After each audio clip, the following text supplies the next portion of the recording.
What's up guys, and welcome to my review of the latest Hobbit film, Battle of Five Armies. Basically the end of everything Lord of the Rings / Hobbit based. The epic conclusion, guys. Now, I saw this last week. I saw it on premiere day. That was on Friday.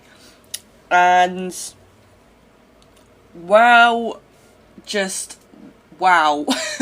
That is, I'm just going to say quickly, this is going to be a kind of shortish review because me and Ben are going to do like an in-depth discussion about The Hobbit as a trilogy in a later video. But I did want to put like a review up of part of Review Wednesdays this week, seeing as I have seen it and it is kind of like, it did blow my mind. It was just wow. I can't put into words how fantastic it was.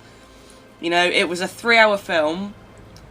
Felt like we'd been sat down for half an hour and then the credits started rolling. We were like, shit, we've been sat down for 3 hours. It was insane just how good it was. Now, there's a lot goes on in one space. Obviously, it starts off kind of how the second film ended, like with Smaug getting shot down by the Black Arrow, and it just carried on from there, and it was basically a 3-hour fight scene. And for that one reason, as a standalone film, I perhaps don't like it as much as the second one. The second one has a lot of story progression, and we meet a lot of the characters that are going to be based at, like, going to be kind of like putting themselves into this like finale that is the Battle of the Five Armies. That we meet a lot of them characters in the second film, so that was probably why that's my favourite. But that being said, considering it was just a 3-hour fight scene, they did it so perfectly. The Lord of the Rings and Hobbit fight scenes, especially more so the Hobbit ones, you can't fault them. They are the best, engineered fight scenes in film. That's just a fact for me. They are. And my favourite ones being the Elvish ones. Their fight scenes and their kind of like maneuvers around enemies are so like, they're almost like a dance. They're choreographed to perfection, with kind of like to work with each other, and they're so in time with each other. It's kind of mesmerizing to watch, and you're just kind of just sat there looking at this cinema screen, and you've got like maybe like 200 to 300 or however many elves there were fighting at the mountain. And you've just kind of got this army that is completely in sync with each other. And God knows how many takes that must have done to get that perfect, because one person being out of time would have screwed that up. And I'll tell you what, there was not one person that I saw out of time. It was like watching an ocean wave where everyone would just kind of, seamlessly move, like in kind of like waves of people, and they all knew their timing. They all knew exactly where they needed to be. So God bless them freaking actors. They did a fantastic job.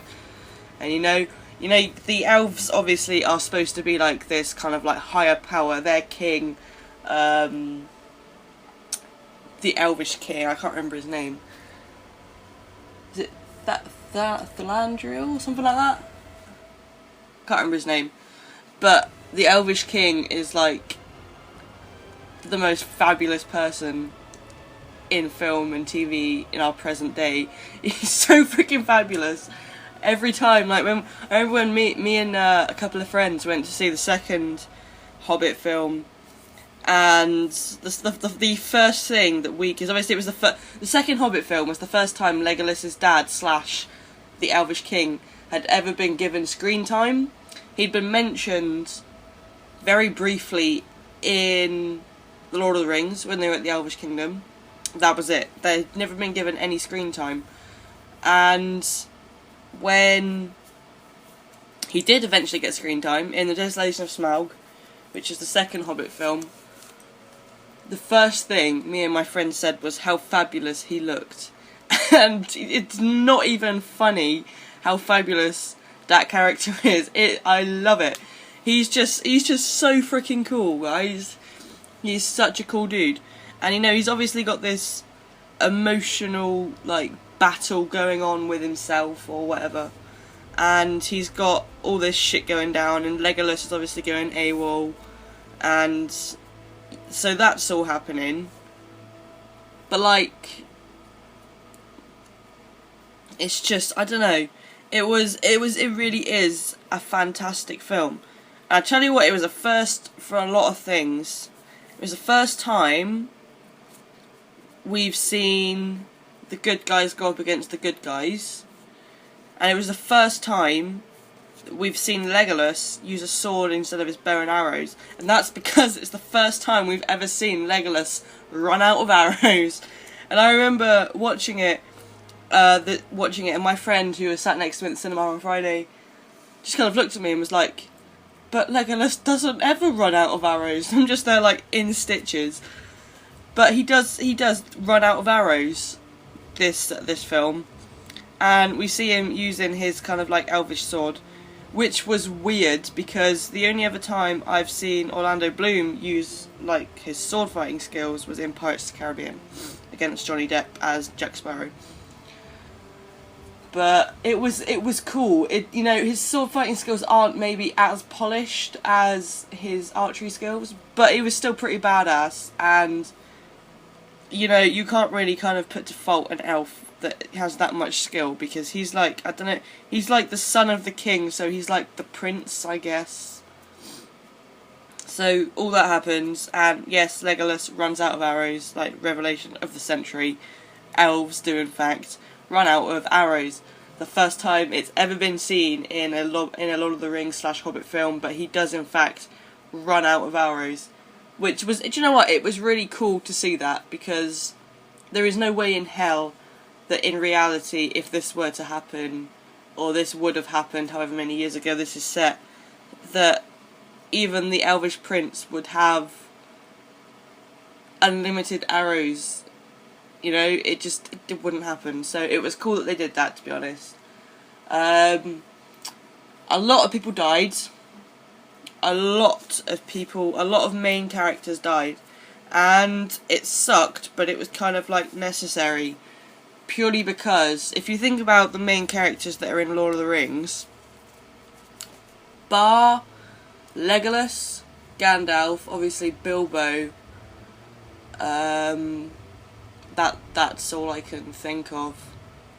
Yeah, bar them three. Oh, excuse me. Bar them three. All the characters that were in The Hobbit aren't in Lord of the Rings. So it made sense that a lot of them were going to die. And a lot of main characters died. Like, the King of the Dwarfs dies. The dwarf brothers, Keely and Feely, they die. Loads and loads and loads of people die. Loads of them. A lot of main characters die.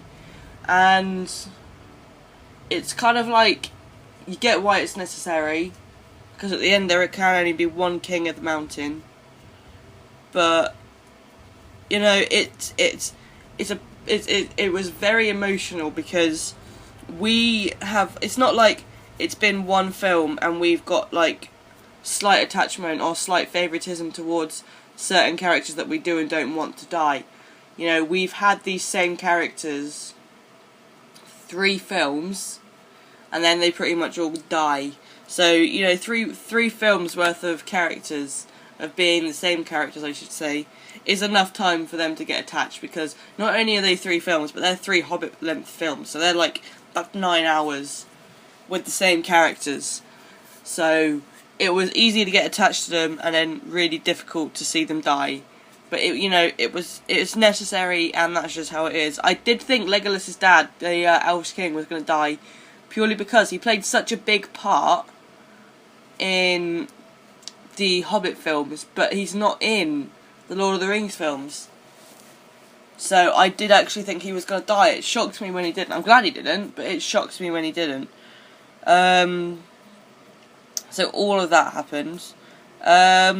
We get like a taster of like the Lord of the Rings happening. We get like hints and stuff.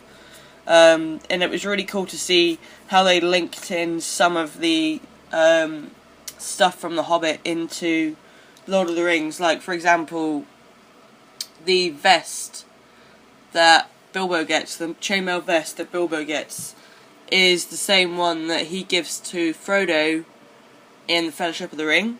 So it was really cool to see. Obviously, with Bilbo being a little hobbit living in Hobbiton in the Shire, you know, where the hell is he going to get a hold of a chainmail vest of like that strength, basically.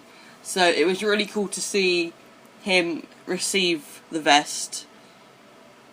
So it's not just assumed that he had the vest for some unknown reason and gave it to Frodo. So that was really cool. We have our first kind of like mention of Aragorn, and at the moment they just called him Strider, and it was between Legolas and his dad, and he says there's a ranger up by some place going by the name of Strider, go find him, son, and whatever. So Legolas, after this, you assume, is on the way to go and find Aragorn, aka Strider. And that all happens. So by the time Lord of the Rings happens, which is 90 years in the future, I believe, by the time that happens, it kind of like they've got their like 90 years worth of friendship, which seems like a long time. It's probably not long enough in the Lord of the Rings universe, but 90 years worth of friendship, hopefully. We see Bilbo as old Bilbo at the end. We see the scene where Gandalf comes knocking on his door. That is in the Fellowship of the Ring. And, I was speaking to a lot of people afterwards, and they're like, why didn't they introduce Frodo? Why didn't they show how Bilbo adopted Frodo, blah, blah, blah. And I was just there like, I'm not being funny, guys. Yeah, it would have been cool to see, but the Hobbit film series is about Bilbo, it's not about Frodo. Frodo's got 3 films about himself. If they were to throw Elijah Wood in as Frodo during the Hobbit film, that's the character that everyone knows from Lord of the Rings. Everybody knows Frodo from Lord of the Rings. And Bilbo's not really a massive part of Lord of the Rings. He's just kind of like the character that sends him off on his quest. And the Hobbit is Bilbo's story. So I expect they toyed with the idea of having Frodo come in, but I'm glad they didn't, because it would have taken the focus completely off of Bilbo's story. So I'm glad they didn't. I can guarantee they toyed with the idea, but it is good that they didn't, because it was kind of like it was Bilbo's story, and we wanted to end it with him. And talking of Bilbo himself, I don't think Martin Freeman could have played him any better than anyone else. I think they cast him absolutely perfectly. And it was weird I remember when they first cast Martin Freeman as Bilbo, because at that point I'd only ever seen him in Sherlock. And he obviously plays Dr. Watson. And he's like this character that's always second guessing and doesn't really think he's smart, strong, that kind of thing. So he's kind of this character that doesn't really know what to make of what goes on in Sherlock. So I was like, wow, they're really going to put him into like a battle film that is the epicness that is going to be The Hobbit. They're going to put him in that. So I was a bit sceptical. But, there was he added the perfect amount of humour. He was serious when he needed to be. His ridiculous facial expressions were perfectly executed. And, you know, he did it. He did the role no better than anyone else could have. He did it absolutely perfectly. And I think, like, as soon as the first film was done, I was kind of taking back my doubts. You know, he did a fantastic job right from the beginning to the end of the trilogy, basically. And it was really cool to see Martin Freeman in a role like that, because obviously before that it was just Sherlock. That was the only thing I really knew him for, and now he's Bilbo Baggins, the legend of the Hobbit. So that's really cool. But overall, the film, despite it not being my favourite Hobbit film, is still a fantastic film, and I really do urge every single person to go and see it. Make sure you watch the first two before you do go and see it, otherwise it's not going to make much sense. But yeah, I'm tired, sorry guys. Make sure you go and see it, because it is a phenomenal watch. Time flies so quickly. You won't realise you've been in there for 3 hours when you come out of it. It is, considering it is just a 3-hour long fight scene, pretty much.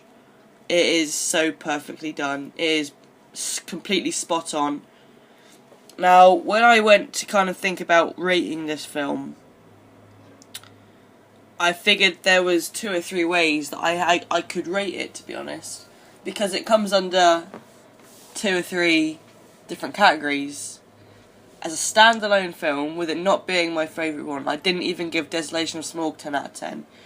As a standalone film, I would probably give it a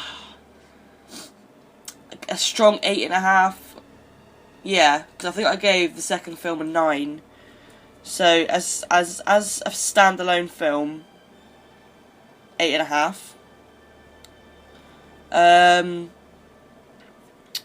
As part of the Hobbit trilogy, I say how can I describe this kind of rating I'm going to give? As a Hobbit film, it was a 9, and as the end of The Hobbit and Lord of the Rings, always forget to add the S on Lord of the Rings, and so as the end film for The Hobbit and the Lord of the Rings universe, I definitely give it a 10 out of 10.